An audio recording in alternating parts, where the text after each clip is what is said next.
पुण्यातील काँग्रेसची बुलंद तोफ म्हणून खरं तर ओळखल्या जाणाऱ्या आणि 21 वर्षांपासून काँग्रेस बरोबर प्रचंड एकनिष्ठ राहिलेल्या काँग्रेसच्या ज्येष्ठ नेत्या संगीता तिवारी आज अखेर काँग्रेसला रामराम ठोकण्याच्या तयारीत असलेल्या पाहायला मिळतात। नेमकं असं काय घडलं की इतक्या सगळ्या वर्षांचा हा प्रवास सोडण्याचा विचार त्यांनी केला, हे त्यांच्याकडूनच जाणून घेणार आहोत। खरं तर जेव्हा एखादा नेता एखादा पक्ष सोडत असतो प्रचंड खदखद मनात असते।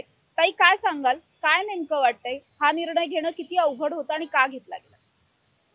देखो, काँग्रेसची विचारधारा जी आहे ती तुम्हालाही माहिती आहे, सगळ्यांना घेऊन चालणारी काँग्रेस पार्टी आहे।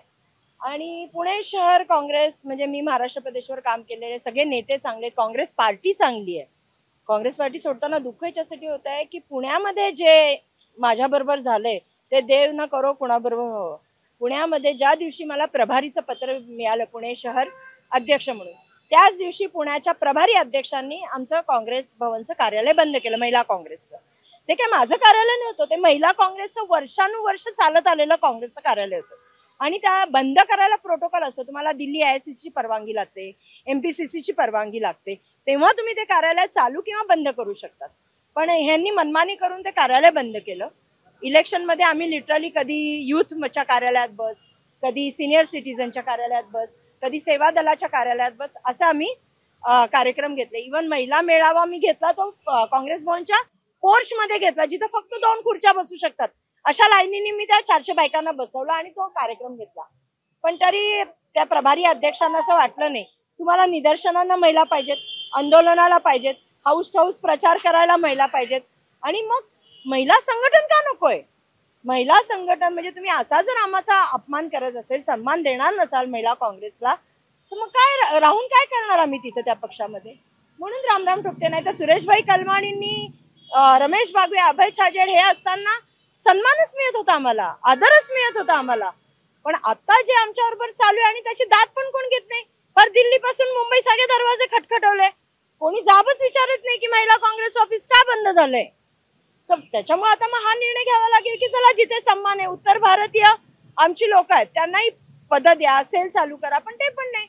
मग ते लोक माझ्या समाजाच्या लोकांना, दीदी जब तुमको ऑफिस नहीं दे रहे तो हम उधर जाके क्या करेंगे? तर त्यामुळे मला समाजाचाही विचार करावा लागेल। मी स्वतः ब्राह्मण आहे आणि ते जिथे ज्या सेलला दिलं त्याला असं सांगितलं होतं, ती जर ऑफिस तोडून कुलूप तोडून घुसायचा प्रयत्न केला तर तिच्या अॅट्रॉसिटीचा गुन्हा दाखल कर। म्हणजे एवढी जर घाणेरडी नीतिमत्ता असेल तर अशा लोकांबरोबर काम नाही करायचं। आणि हे विचार काँग्रेसचे नाहीये, हे त्या प्रभारी अध्यक्षाचे स्वतःचे विचार आहेत। पण आता जर वरचे ऍक्शनच घेत नसतील तर मला दुसरीकडे जावं लागेल ना। तुम्ही ऍक्शन घेतली असती तर मी राहिले असते, पण वरचे ऍक्शनच घेत नाहीये। ताई, ज्या प्रभारी अध्यक्षांबद्दल तुम्ही बोलताय, या नेत्याचं नाव घेताय? कशाला नाव घ्यायचं? सगळ्यांना माहिती पुणे शहराला 2 अध्यक्ष नाहीत, एकच आहे, तो प्रभारी अध्यक्ष गेले 2.5 वर्ष प्रभारी म्हणून बसलेला आहे। काय काँग्रेस वाढवली तुम्हाला माहितीये, किती काँग्रेसची सीट आणली तुम्हाला माहिती, बाकी काही बोलायची गरजच नाहीये त्यांच्या बाबतीमध्ये, तर नाव कशाला घ्यायचं? पण ताई, या सगळ्यानंतर आता जेव्हा तुम्ही काँग्रेस सोडण्याचा निर्णय घेतला, या संदर्भात वरिष्ठांशी कुणाशी बोलणं झालं? कुणी कन्व्हिन्स करायचा प्रयत्न केला? नाही, कुणाला गरज नाहीये। मी आज गेले 5 महिने कोणत्या निदर्शनात नाहीये, माझी वेगळी निदर्शनं, माझी वेगळी आंदोलनं घेते।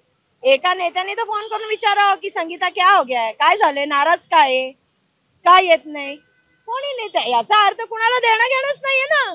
चल रहा है चलने दो, असं चाललेलं आहे सगळं। आता जेव्हा इतक्या सगळ्या वर्षांचा हा प्रवास होतात, या आधी तुम्ही राष्ट्रवादीमध्ये होतात, आता जर काँग्रेस सोडायचा निर्णय घेतला तर पुढे काही भूमिका राहणार आहे? आता जिथे मला सन्मान मिळेल त्या पार्टीचं काम इमानदारीने करणार, जसं यांच्यासाठी लढले तसं त्यांच्यासाठी लढणार, अजून त्याच्यापेक्षा वेगळं काही करू शकणार नाही। ताई, काही दिवसांपूर्वीच माजी आमदार असलेल्या रवींद्र धंगेकरांनी सुद्धा काँग्रेस सोडली, तेव्हा सुद्धा असंच सगळेजण म्हणत होते की काँग्रेसमध्ये प्रचंड काहीतरी खदखद आहे, तुमच्या मनातही असेल। खरं तर डोळे थोडेसे पाणावतायत आता, काय सांगाल, काय चुकतंय? जातीयवाद वाढलाय, गटबाजी वाढलेली आहे। माझे 4 तुझे 4 तुझे 4, ते 4च घेऊन मी पुढे जाणार असं नसतं। प्रत्येक कार्यकर्त्याला तुम्ही न्याय दिला पाहिजे, पण वातावरण खूप गढूळ असल्यामुळं आणि कोणी वालीच नाहीये ना, कुणाकडे जाऊन तक्रार करायची, कुणाकडे जाऊन रडायचं? आम्ही पुणे शहरामध्ये पहिले सुरेशभाई होते, तर कुणाची हिंमत नव्हती असं करायची। सुरेशभाई 2 मिनिटात सगळं हे करून टाकायचे। महिलांच्या बाबतीत तर सुरेशभाई अन्याय झाला की सगळ्यात पहिले बोलून घ्यायचे आणि झापायचे की हे काय आहे असं ना। आज सुरेशभाई असते तर आमची अशी अवस्था झाली नसती। पण आता सध्या म्हणतात ना की ना बाप का डर ना बेटा माँ का डर बेटा निकला वॉलेंटियर, असा सगळा प्रकार आहे. नुकताच महाराष्ट्राला नवीन अध्यक्ष मिळाले, त्यांच्याकडून काही अपेक्षा होत्या तुम्हाला? खूप होत्या. म्हणजे मी राहुल गांधींना तक्रार केली, वेणुगोपालांना तक्रार केली, खरगे साहेबांना केली, चन्नीथालांना केली. त्याच्यानंतर खालच्या लेवलला गेले तर महाराष्ट्र प्रदेशचे नाना होते त्यावेळेस अध्यक्ष, नानांना केली. नाना साहेबांनी मला रिप्लाय केला नाही, फोन नाही, काही नाही. गेले 4 महिने नाना भाऊंनी मला रिप्लाय पण नाही केला, काही नाही केला. मग सपकाळ साहेब आल्यावर अपेक्षा होती की चला आता सपकाळ साहेब काहीतरी करतील. सपकाळ साहेबांनी तर तिथं ओपनिंग केलं त्या कार्यालयाचं. त्यांनी विचारलंच नाही की महिला काँग्रेसचं ऑफिस का बंद केलं. जर वरच्या वरिष्ठांचीच परवानगी असेल तर मग आम्ही न्याय कुठं मागायचा. आता या तुमच्या निर्णयानंतर जर पक्षाच्या वतीने तुम्हाला पुन्हा एकदा तुमचं कार्यालय देण्याचा निर्णय झाला तर थांबणार का? मला नकोय कार्यालय. महिला काँग्रेसचं कार्यालय बंद का करण्यात आलं? भले तिथं कोणी अध्यक्ष होते ना, मी तर प्रभारी होते, आता दुसरी कोणी अध्यक्ष होईल. महिला काँग्रेसचं कार्यालय बंद कसे करू शकता तुम्ही? महिलांचा 50% रोल म्हणतात ना राहुल गांधीजी. मग तुम्ही असा सन्मान का नाही देत? का अपमान करताय महिलांचा? का कार्यालय का काढून घेतलं? त्याच मुद्द्यावर अडलेले. मी अध्यक्ष आता नाहीये, कार्यालय जी नवीन अध्यक्ष होईल तिला मिळेल. पण हा लढा ह्याच्यासाठीच आहे की ह्याच्या पुढे कोणी डेअरिंग नाही केली पाहिजे आणि याचा प्रोटोकॉल सांभाळला पाहिजे. AICC आणि मुंबईकडनं परवानगी घेऊन तुम्ही ते कार्यालय बंद करायचं होतं. तुमची मनमानी नाही चालवायची. कार्यालय पुन्हा मिळालं तर थांबणार? कार्यालय मिळण्याचा विषय नाही, सन्मान, महिला सन्मान. कार्यालय तर आता माझा काहीच संबंध नाहीये.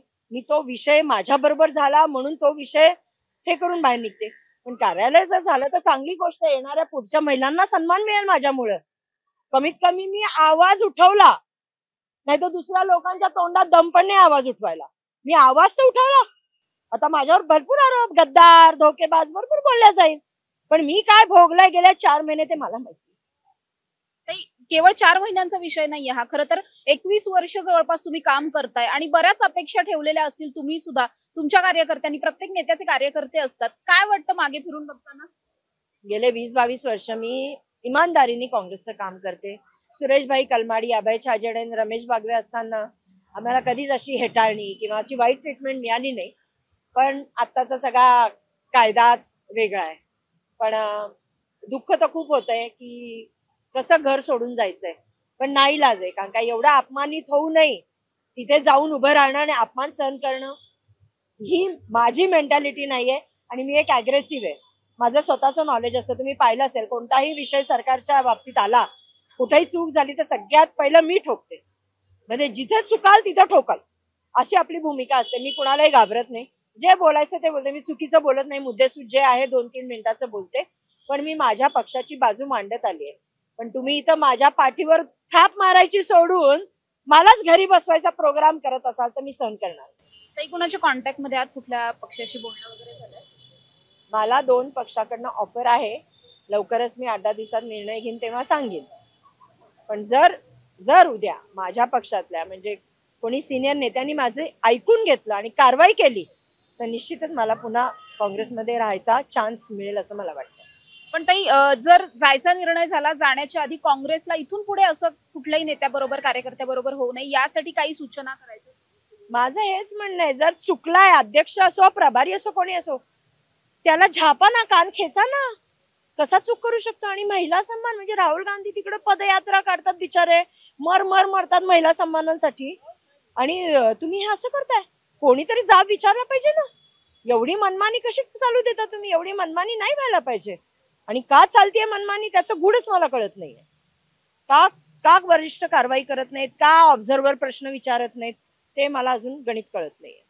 नक्कीच माझ्याबरोबर संगीता तिवारी होत्या आणि जसं त्यांनी सांगितलं त्या पद्धतीने काँग्रेसमध्ये अंतर्गत जी काही गटबाजी आहे त्याचाच फटका गेल्या अनेक वर्षांपासून खरं तर काँग्रेसला बसताना पाहायला मिळतोय. गेल्या 2 निवडणुकाही आपण पाहिल्या किंवा येती निवडणूक जरी आपण पाहिले तर त्या दृष्टिकोनातून काँग्रेसमध्ये अंतर्गत जी काही गटबाजी चालू आहे, काँग्रेसच्या राजकीय पक्ष म्हणून काँग्रेसच्या आतमध्ये जे काही राजकारण चालू आहे, हे राजकारणामुळेच कुठेतरी महाराष्ट्रातलं काँग्रेस हळूहळू करून संपत चाललंय असे आरोप होत आहेत. आणि हे आरोप आता थेटपणे त्यांच्याच नेत्यांकडून केले जात आहेत. काँग्रेस पक्षातले अनेक ज्येष्ठ नेते काँग्रेस सोडताना पाहायला मिळतात. पुण्यातलं जे काही महिला काँग्रेसचं जे कार्यालय होतं त्यावरून सुरू झालेला हा वादंग आहे आणि त्याच्यानंतर आता संगीता तिवारींनी काँग्रेस सोडण्याचा निर्णय घेतला. अर्थात अजूनही त्यांच्यासाठी त्यांच्या मनामध्ये काँग्रेसची दारं उघडी आहेत. अजूनही कुठल्या मोठ्या नेत्याने या सगळ्यावरती भूमिका घेतली, कारवाई करायची जर काही भूमिका घेतली असेल तर मग मी थांबायला तयार आहे असं सांगतानाही त्या दिसतात. त्याचबरोबर सगळ्यात महत्त्वाचं म्हणजे इतर दोन पक्षांची ऑफर आहे आणि जर कुठलीही कारवाई या विरोधात झाली नाही तर मात्र त्या दोन पक्षांपैकी एका पक्षात जाण्याचा निर्णय त्या लवकरच जाहीर करणार आहेत. त्यामुळे यानंतर तरी